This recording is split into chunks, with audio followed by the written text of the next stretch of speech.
On your Wednesday episode of Locked On Raptors, get your wet naps and blue cheese ready. We're plowing through a bucket of wings. You are Locked On Raptors, your daily Toronto Raptors podcast, part of the Locked On Podcast Network, your team every day. Hey, what's going on? And welcome to another episode of Locked On Raptors, part of the Locked On Podcast Network, your team every day. It is Wednesday, May the 29th, and I'm your host, Sean Woodley. I've been covering the Toronto Raptors now for 10 seasons on various platforms. You can find all my work over on the Hell website at Woodley Sean. You can find the show on Instagram at Locked On Raptors. And of course, you can join us over at the Locked On Raptors Discord server. The link is in the description of the podcast. A great place to come hang out, talk ball, talk food, talk movies, and of course, participate in the podcast every once in a while via mailbag questions and of course, your submissions for today's show, which we'll get into in just a second. But yeah, come hang out in the Discord, link in the description, free to join as always. And of course, you can find the show on the audio side of things on your favorite podcast apps for free each and every day. Follow, subscribe, rate, review, tell a friend. Always appreciated when you support the show. However you choose to support the show, you can also find us on YouTube. If you want to watch the videos and see my mug every day, go subscribe to the YouTube channel, hit the notification bell, and get a push notification that says, hey, Sean's talking. Stop everything you're doing every single time the show is about to premiere or go live. I don't think I've customized the notification to say that yet. I don't know if I can, but maybe I will. Either way, go check out the show on YouTube. Your patronage is very much appreciated. Also appreciated our pals over at Game Time. Today's show is brought to you by Game Time. Download the Game Time app, create an account, use the code LOCKEDONNBA for $20 off your first purchase. Terms apply. All right, let's get to it. On today's show, got a fun little exercise lined up. It's just me. Usually I have a guest when I do this sort of thing, but look, people are busy covering the finals and doing other things and going on vacations and launching new podcasts. So I'm here alone. And we're going to play a little riff on the game Mid-Level Madness. If you're not familiar with this game, in recent seasons or off seasons past, I have put a bunch of names that the Raptors could in theory target with their mid-level exception into a hat or a bucket or some kind of vessel. And we just pull them out willy-nilly and talk on the fly about those guys for 90 seconds, 3 minutes, whatever it is. And we're going to do that exactly that same exercise today when it comes to wings the Raptors may be able to target this offseason via free agency, via trade, via all different avenues of player acquisition. We're not going to talk about prospects. We'll save that for the prospects episodes we've been rolling out. Go check those out if you haven't seen them all. We've got a lot of them lately. But yeah, we're going to just line it up. I'm going to give myself 3 minutes on the clock for each of these guys, and we're going to rattle through as many wings as possible. We will not get through all of them today. We got lots of submissions in the Discord for guys who should be thrown into the magical bucket full of wing names here, and we're just going to dive on in and start talking. And so let's get it going. I got the clock lined up. The duck timer is going to go off in 3 minutes. Let's start by pulling out the first name, and that is... This is convenient. I didn't actually put this in. This is not rigged, but it's Andrew Wiggins, the first guy we're going to talk about today. And I think that is a pretty perfect place to start. Andrew Wiggins, a topic of conversation yesterday on Raptors Internet. Look, we don't got to do this. We really don't got to do this. Andrew Wiggins was fantastic for the championship-winning Warriors back in 2022. He does a lot of interesting things at his peak, sort of optimized version of himself. He just has not been that player for a couple years now. And out of 10 years in the NBA, he's basically played 1.5 to 2 seasons of winning basketball. He's signed for 3 more seasons. I should have said. So the criteria we're going to go through for these guys. We're going to go through the situation for the player, whether they're a free agent, trade candidate, etc., whether they fit on the team, whether they're actually a wing, which some of the players in here, the people submitted, not wings at all, but that's fun. We can roast them. And we'll get into how realistic it might be before a rating of 1 to 10. I've wasted time talking about Wiggins getting into the criteria because I'm a bad host. But anyway, Andrew Wiggins, to me, I just think this is a non-starter for me. I know he's got the passport that everyone likes. I know he has had moments of being a good player, and I know the optimized version of Andrew Wiggins is kind of a perfect player for this Raptors team to slot in at the 3. You slide RJ Barrett to the 2. You have in theory, a prime wing defender you can throw against the other team's best players. But I just don't think Andrew Wiggins is that player anymore. He was supplanted this season by All of the young guys on the Warriors at various times, Moses Moody, Brandon Pajemski, Jonathan Kuminga, all of them were sort of higher in Steve Kerr's favor than Andrew Wiggins. And Steve Kerr is notably a guy who like mostly hates young players. And so I think we just have to go with the last couple years and just kind of say like Wiggins is not the guy he was when the Warriors won the title.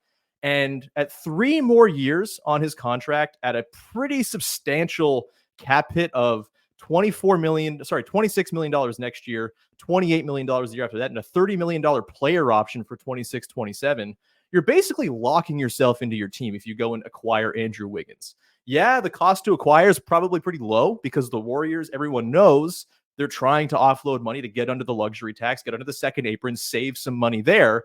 And so they're going to be desperate to huck Wiggins off. But that should tell you something, that if they're like, we just got to get rid of this guy, maybe that's not someone you should be lining up to spend valuable assets on. And maybe it doesn't cost valuable assets. Maybe they even attach assets.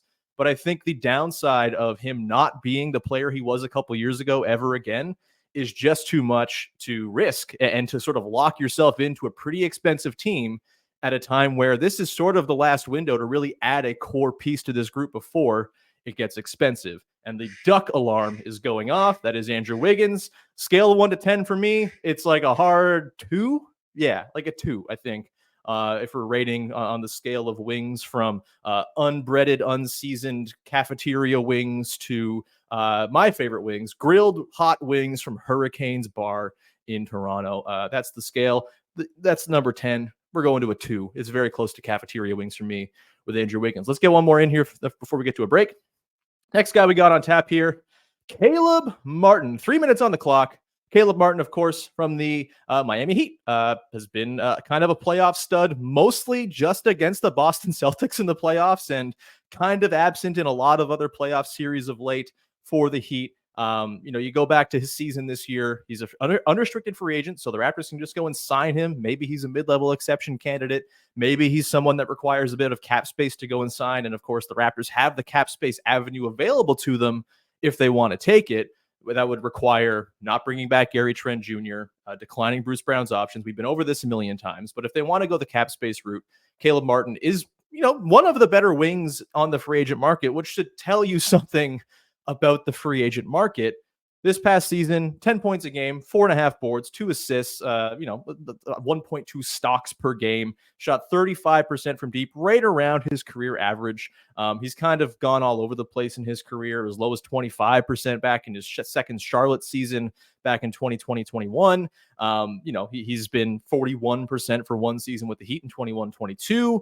But for the most part, it's been a pretty rough go for Caleb Martin as like a reliable 3-point shooter. Average, fine. There's nothing wrong with him as a shooter, but he's not someone I think teams are really lining up to go and, sort of close out on hard and make it, just sort of warp their defense. He's someone that they're okay with taking wide open threes, which I don't think really checks the box of needing someone who offers space within this Raptors team. Quickly's 3-point shooting is kind of the only sure thing in the Raptors starting 5. RJ Barrett, I think he can maintain a pretty above average level if he's just on sort of stationary catch and shoots. We know that Scotty Barnes' 3-point shot oscillated a lot last season, and it's probably going to net out to something like average without much pull-up juice. I think they need a little bit more 3-point dynamism from the wing, and I don't know if Caleb Martin offers that. And frankly, I'm a little worried about Caleb Martin at 28 years old, 29 next year, signing a free agent deal with a team that is not the Heat, that does not have the Eric Spoelstra magical pixie dust floating around the air in the arena. And I'm a little worried Caleb Martin kind of goes the DeMarre Carroll route, where it's like, ooh, interesting, nice player on a pretty good team that you go and give a lot of money to and ask a lot more of, and he just isn't able to provide it. I think this is one of those cases for me where some of the best free agent contracts are the ones you don't sign. And Caleb Martin, to me, feels like he could be at risk of being one of those types of guys. I wouldn't hate it. I think he would fill a need, obviously, and just like getting another wing player on the team would be very nice. I'm just not sure if he has the sort of breakthrough potential at 28 years old, sort of always being sort of a fringy NBA player until he kind of hit with the Heat. I'm not sure that the pedigree is there and the sort of upside is there to really make it worth it for me. You could just sign him. That's the easy thing. It doesn't cost assets. But for me, I think Caleb Martin, as the buzzer goes off, is probably like a 4 out of 10 on the wing scale for me, as far as guys I'd like to see the Raptors go and target this offseason. We'll come back on the other side, get into some more guys as we dig into this bucket full of wings. I wish I could tease who's there, but that's the beauty of the game. We have no idea. It's a magical bowl full of mysteries and surprises. We'll get into it coming up in just one sec as we continue on with the pod. Today's show is brought to you by Game Time, the single best place to buy tickets for your sporting event of choice. It does not just sports either. They got theater, they got comedy, they got concerts. It's all there for you. And I honestly can't recommend Game Time enough. I use Game Time all the time. I was in Las Vegas like a week and a half ago, and I bought tickets for the Las Vegas Aces home game against the LA Sparks. Shout out Kia Nurse. And it was fantastic. I got tickets for $66 in the 5th row in the corner, right by the court. The buckets, the mascot was all up in our business. It was fantastic, and Game Time made it so I could know, okay, that's exactly where we're sitting. Amazing. I got a last minute deal just before game time as well. It was a wonderful thing. Of course, they have those last minute deals. They have seat views. They have all in pricing, so there's no surprise fees when you get to the checkout. It's the best ticket app in the game. Without question. It is fantastic. I use it all the time. You should use it as well. Take the guesswork out of buying tickets. Maybe you want to go to the NBA Finals. You can do that. Take the guesswork out of buying those tickets if you're a traveling NBA fan, and download the Game Time app. Create an account. Use the code LOCKEDONNBA for $20 off your first purchase. Again, terms apply. Create an account and redeem the code LOCKEDONNBA for $20 off your first purchase. Download Game Time today. Last minute tickets. Lowest price guaranteed.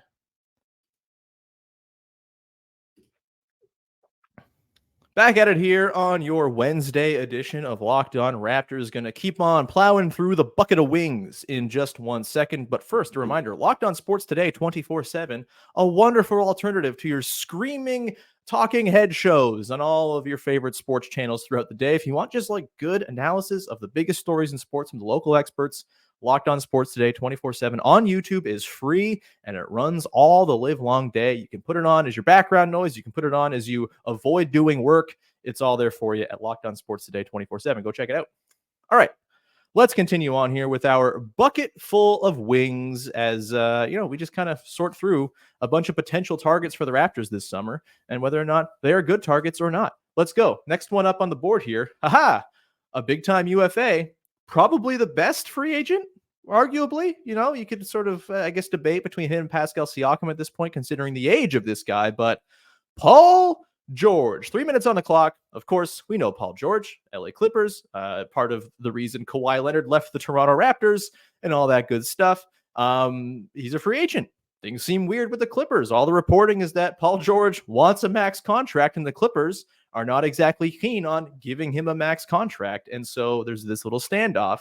Look, we should just say this one's not happening. Paul George is not coming to the Toronto Raptors for many reasons. Number one, just like there are other teams out there with cap room who could, in theory, go sign him and, give him a better shot at a title, which I'm assuming if he's leaving the Clippers, that's what he's after. As much as he would be a perfect fit in theory between RJ Barrett and Scotty Barnes at the 2, 3, 4, I just don't really see this one coming to fruition for the Raptors. And frankly, he's 34 years old, right? It's going to be a pretty risky contract. And I think it's the kind of contract you only hand out if you are in title mode, which a team like, say, the Philadelphia 76ers very much is going to be. I could see a team like the Spurs being like, hey, why not? Let's go throw some money at Paul George. It costs us nothing but cap space. Let's bring him in as a supporting piece for Wemby. Maybe we can go and be a serious hitter in the West a little sooner than we thought.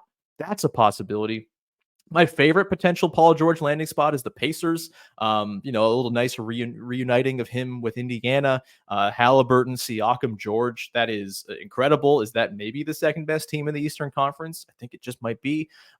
Maybe that's sleeping on the Sixers a little bit in their capacity to add. But, if they don't get Paul George, they're getting someone worse than Paul George probably. And so, maybe that throws off the Sixers' plans, which would be a lovely thing as well. A fun little subplot of Paul George going to the Indiana Pacers.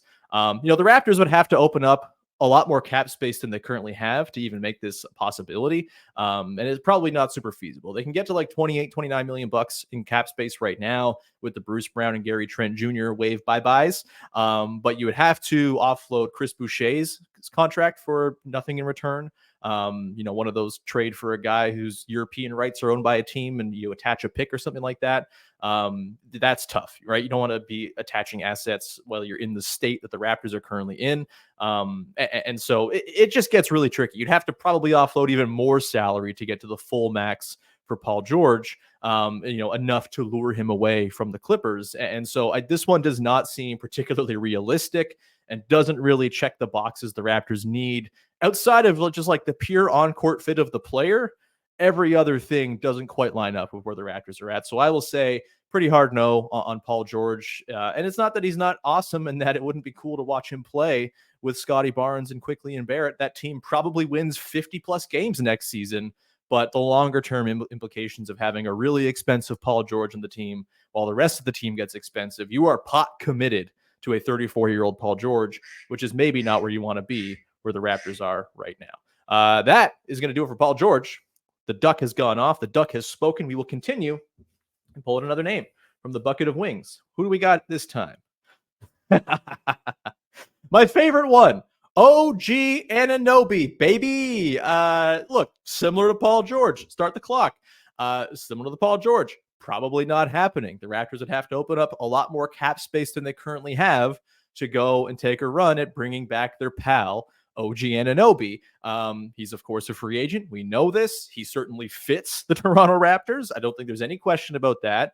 The irony of the OG trade being that the return for OG created a team that would be perfectly complemented now by OG Anunoby on the wings. And look, I'm still holding out just like the tiniest little flicker of hope. My NBA conspiracy brain is holding out just like a little glimmer of, ooh, maybe this is happening, of there being like a crazy long con by the Raptors and OG Anunoby to own James Dolan and the Knicks. Of course, last week we saw with the WNBA expansion vote, the only team in either the WNBA or the NBA to vote against expansion to Toronto in the WNBA, of course, the petty as hell New York Knicks. We love them, don't we? We love how petty and sad James Dolan is. It's the best.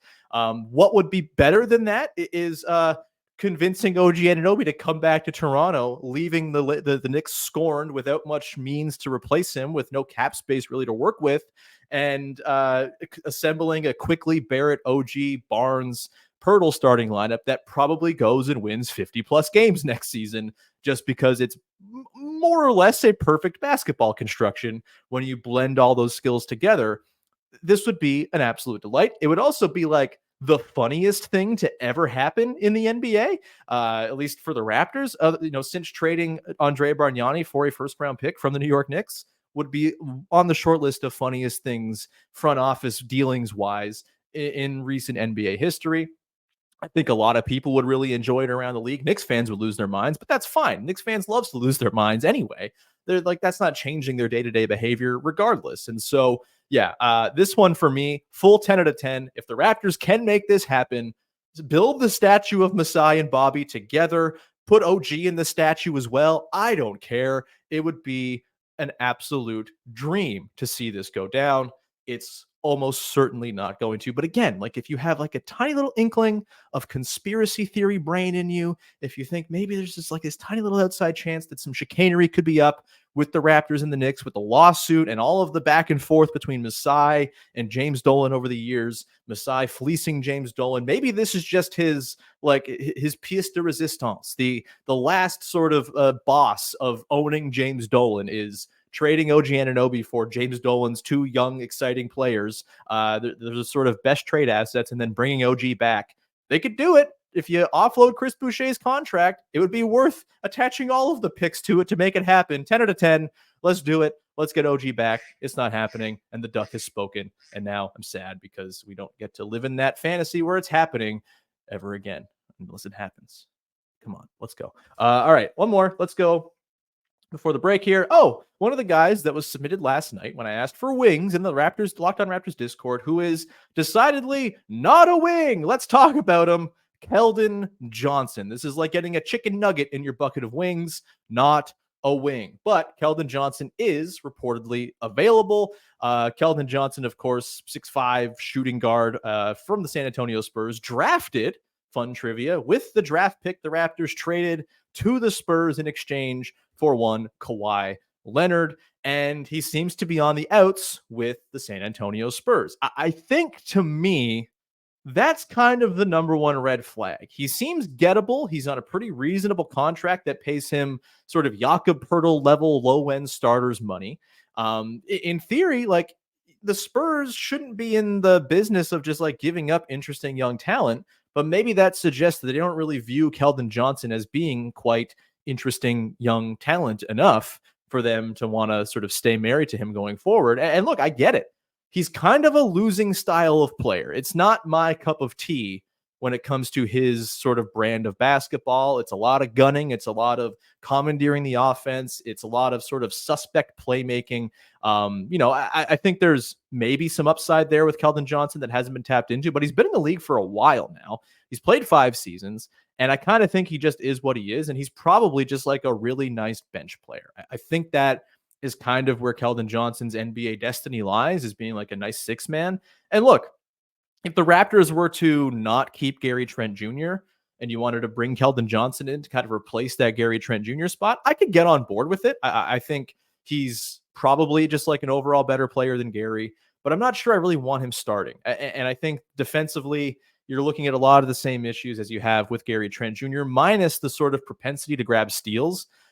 So, Gary Trent Jr. at 15 million versus Keldon at 20. I think I would rather Gary Trent Jr. Obviously. We have proof of concept that the Raptors starting 5, for a small sample, albeit, works pretty well with Gary Trent Jr. as the 5th guy, as the trigger man, as the guy who's the agent for spacing in there. And so I wouldn't be, I'm not over the moon to like swap out Keldon Johnson for Gary Trent Jr. I could see it if Gary wants to go elsewhere, Keldon being the sort of backup plan. But again, you got to trade for him. And I don't think the Spurs are just going to let him go for nothing, right? Like, he's still a useful player on a, cost-controlled contract for a few more years. I think they're going to want to get something for him. And I just don't know if that's the right move for the Raptors. I suppose you could talk yourself into Bruce Brown for Keldon Johnson, but honestly, I kind of think Bruce Brown is a more helpful player to the Raptors next season than Keldon Johnson. I know I'm in the minority thinking Bruce Brown is not terrible, but he's a connective piece. I don't really think Keldon Johnson is a connective type player. And so for me, if we're going on the scale of 1 to 10, on the wing scale, it's kind of like a 1 or 2 for me with Keldon Johnson. Also, he's not a wing. He doesn't really address the core issues we're talking about here. The Duck has spoken. We will come back on the other side and round it out with 3 more wings from the bucket to close out the show. Thanks so much for hanging around. We will wrap it up with, again, mystery. We don't know who is coming out. That's the reason to stick through. There's so many guys in here, endless names. We'll see who comes out as we get into the last segment of the show.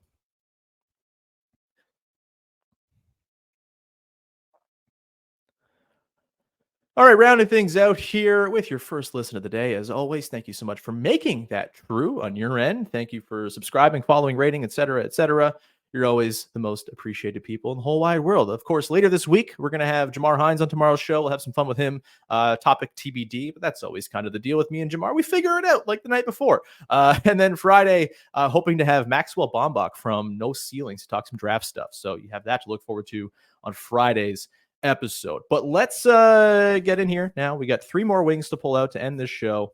Let's get another one out of the bucket here. And we have an interesting one from a team we've already talked about a little bit earlier, Moses Moody. Moses Moody from, of course, the Golden State Warriors, 21 years old. The clock has started.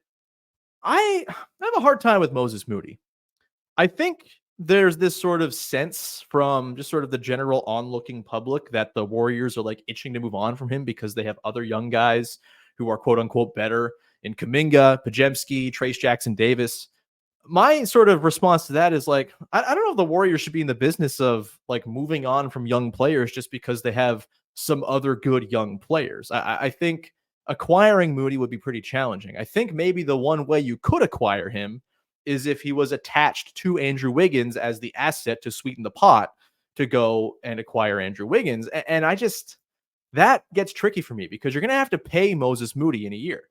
Moses Moody is also like on the other side of it. He's kind of like the perfect guy to go and target if you're the Raptors. He's 21. he was someone I really liked in his draft year. Of course, this was the Scotty Barnes draft year.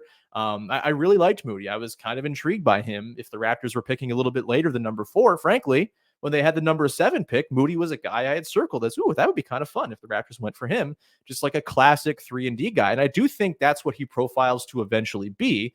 Maybe the defensive stuff hasn't been quite what you want from Moody. I think at 21, with his physical dimensions, he's like, 6'7", 6'8". He's like a traditionally built 3-and-D wing.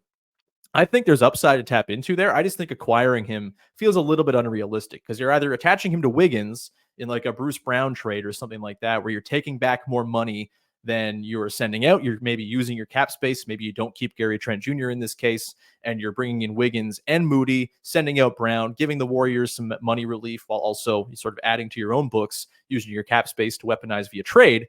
Like, that's probably the move. Beyond that, like, are you just going to go trade a first-round pick for Moses Moody? I don't know if you should be doing that. I think it's still a gamble with Moses Moody. It's almost like a second draft sort of situation where, I think he's better than your typical guy who's washed out through his first 3-4 years, but you do have to consider you got to pay him in a year. He's extension eligible this offseason. And look, the thing with Moody is he's at the right stage of his career where, this sucks for him, but guys who have not quite performed but have sort of upside to tap into on their first contracts tend to be underpaid on their second contracts. And so there's all the reason in the world to think, okay, like we can get Moses Moody for like a pretty reasonable second contract. And then all of a sudden that's a value, but that's a reason for the Warriors to keep Moses Moody as well. I would really like him. I think on the scale of 1 to 10, he's like a 7 as far as like attractive targets for the Raptors, but I just think it's pretty unrealistic. So that probably even knocks it down a little bit to like a 6 or a 5, because why consider it? And I just don't know if you can attach him to Andrew Wiggins and think you're winning that deal. I think the Wiggins thing, I know people defend the Wiggins thing, but I think it's such an albatross contract and a lot of downside potential. So Moody would love it, but the duck has spoken, and I just don't think it's super realistic. A couple more. Let's get into it. Next one here we have out of the box bucket, that is Royce O'Neale. Interesting one. Royce O'Neale, of course, with the Phoenix Suns this past year. The Suns are, I'll start the clock. The Suns are extremely incentivized to keep Royce O'Neale because they don't have the means to add to their team in any other way, really, because of how cash strapped they are and the second apron and everything they have to deal with. And so I would imagine they're going to try really hard to keep Royce O'Neale as a UFA. O'Neale could be a pretty interesting mid-level target. I also think there could be something of a bidding war for his services among contenders because he's the exact kind of like 5th or 6th best player that a contender could really use. And I don't know if his sort of size is quite what you need if you're the Toronto Raptors. I think the Raptors are in need of guys who are like 6'7", 6'8", 6'9", 7 feet tall. Like, they need beef. They need tall dudes. They need length. And O'Neale plays bigger than his height because he's got a pretty long wingspan and he can guard up a little bit, but he's like 6'4", right? Like, I think you want to be aiming a little bit bigger on the sort of positional spectrum, and as opposed to someone who can kind of guard like 1 through 3 effectively. I think 3 through 5 ideally is kind of what you're going for here. And so I don't think it's like a perfect fit. A mid-level signing, I think you could do a lot worse, because I think Royce O'Neale, he is what you get, what you sort of see with him, right? He's just like a very nice, competent role player who does a lot of things to inform winning basketball. Don't think it would be a bad thing if you were on the Raptors, but I think because of how valuable his skill set is, and because contenders out there, and not even contenders, but just like teams that have cap space looking for competent role players, like I can see the Magic, for example, saying, hey, like Royce O'Neale could help us. We're kind of light on smaller sort of fringy guard wing types. Like, we're very big. We don't have a lot of shooting. Maybe Royce O'Neale helps out in that department. Maybe like the Spurs are like, let's just get a competent vet in here who can kind of help this young team grow along. Or there are those other sort of contender types where if it's just a mid-level exception off and everyone's like, hey, Royce O'Neale, here's our mid-level exception on a platter, I don't know if he's going to look at the Raptors offering and say, that's the one for me.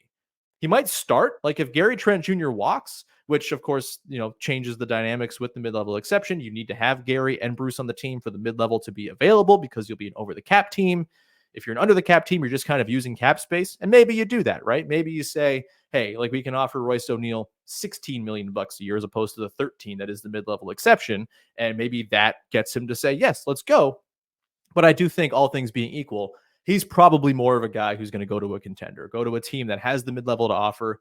He'd be really fun on Denver as like a Bruce Brown replacement type. or something like that. Like I think he's just going to have more sort of competitive options on the table.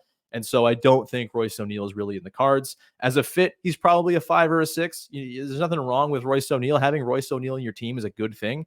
But I just don't know if it's like a perfect, exact glove-like fit for what the Raptors really need from their wings. And again, I just think the realisticness of attaining him probably pretty low because of the contender market that's going to be out there for him. The Duck has spoken. We got one more guy to run through. Let's pull him out. We'll see. There's plenty left over here, so there'll be more versions of this podcast format going forward as well. And I'm glad we pulled this guy out because his name has been out there a little bit. DeAndre Hunter from the Atlanta Hawks, of course, 6'9", theoretical 3-and-D wing type who has just not really popped on the Atlanta Hawks throughout his career. He's had some moments here and there, but for the most part, it's been kind of a disappointing ride for DeAndre Hunter as I start the clock a little bit late. He's basically been like the same player for the last few seasons. Gets injured a lot, he's played no more than 67 games in any season in his career. That's a problem. He's played 57 this past season. It's just, it's tough when a guy can't stay on the floor. I think, his 3-point shooting has always been okay. It's been maybe like a little bit less than it was branded to be, although his last couple seasons, he's been pretty solid. 38% 3 years ago, 35% a couple seasons ago, and this past season, 38.5%, which is great. Like, you'll take that all day. A thing that really concerns me with DeAndre Hunter is the playmaking side of things, the doing anything with the ball in his hand side of things. A career 1.5 assists to 1.4 turnover ratio on a per game basis. If you're an even turnover to assist guy and you're not really being asked to do a whole lot with the ball in your hands anyway, like that's a red flag for me, especially when you think about him in the context of a Raptors offense where everybody is being asked to make the next decision, make the next play, put the ball on the deck, get the sort of advantage snowballing over the course of a possession. And I don't think DeAndre Hunter really profiles as a Darko Rajakovic type player. I also think his defense has been more theoretical than actually good in practice. And look, he's playing on the Hawks. It's pretty tough to be a wing defender, sort of cover all of the sort of holes that are being plugged up or that need to be plugged up when Trae Young is on your team.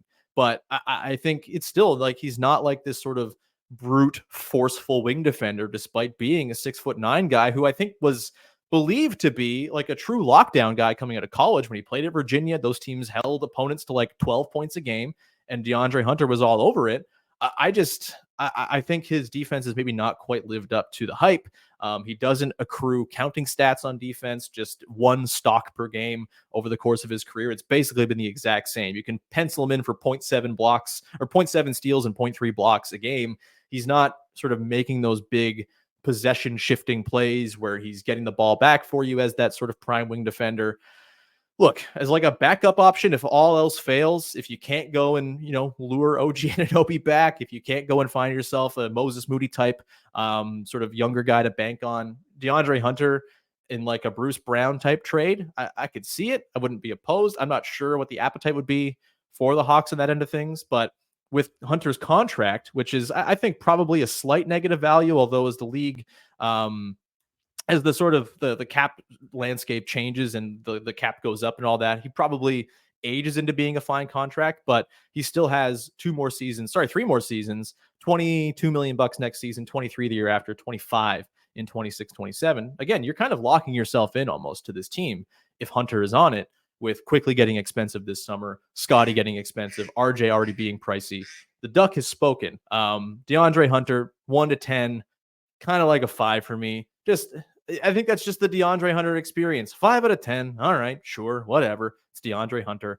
And that is going to do it for today's edition of Bucket of Wings. Is that what we're calling this game? I don't know, man. Wing night, all you can eat wings. Whatever it is, that's going to do it for today. But we got plenty left in the bucket for another day. We will save those and get to them at some later date. Thank you so much for tuning in. Hope this was fun. Hope this was informative. Hope this was a useful exercise. But of course, we'll be back again tomorrow to continue on the offseason talk with our pal Jamar Hines from Raptors Republic and TSN.